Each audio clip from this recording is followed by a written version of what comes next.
নমস্কার বন্ধুরা, শস্যবস্তু রান্নাঘরের পক্ষ থেকে আপনাদের সবাইকে জানাই স্বাগত। আজকে বানাবো ব্রাহ্মী শাকের বড়া। তার জন্য ব্রাহ্মী শাকগুলোকে সুন্দর করে কুচিয়ে নেব। একটা পেঁয়াজ কুচিয়ে নেব।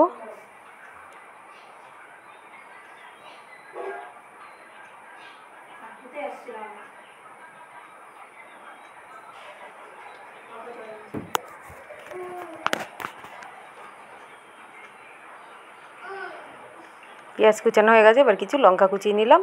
আর এখানে মুসুর ডাল ভিজিয়ে রেখেছি আর গোবিন্দভোগ চালটা ভিজিয়ে রেখেছি, ওটা একসঙ্গে বেটে নেব।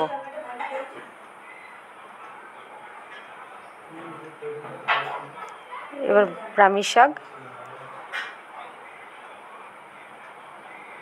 মুসুর ডালটা বাটা হয়ে গেছে, মুসুর ডাল আর গোবিন্দভোগ চালটা, ব্রাহ্মী শাক, পেঁয়াজ, কুচনো লঙ্কা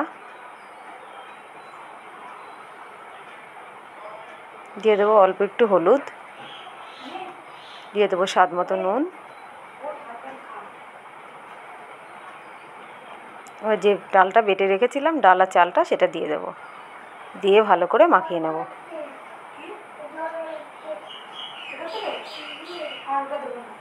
দিয়ে দেবো 2 চামচ কর্নফ্লাওয়ার।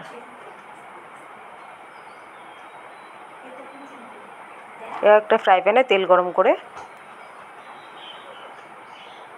ছোটো ছোটো করে ভেজে নেব।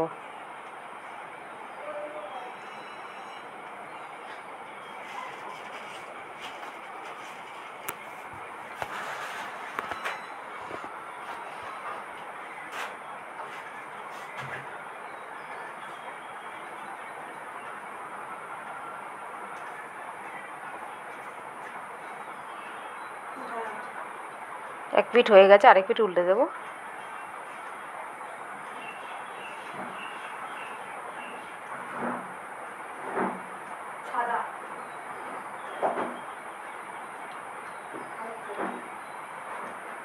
হয়ে গেছে ব্রাহ্মী শাকের বড়া, নামিয়ে নিলাম।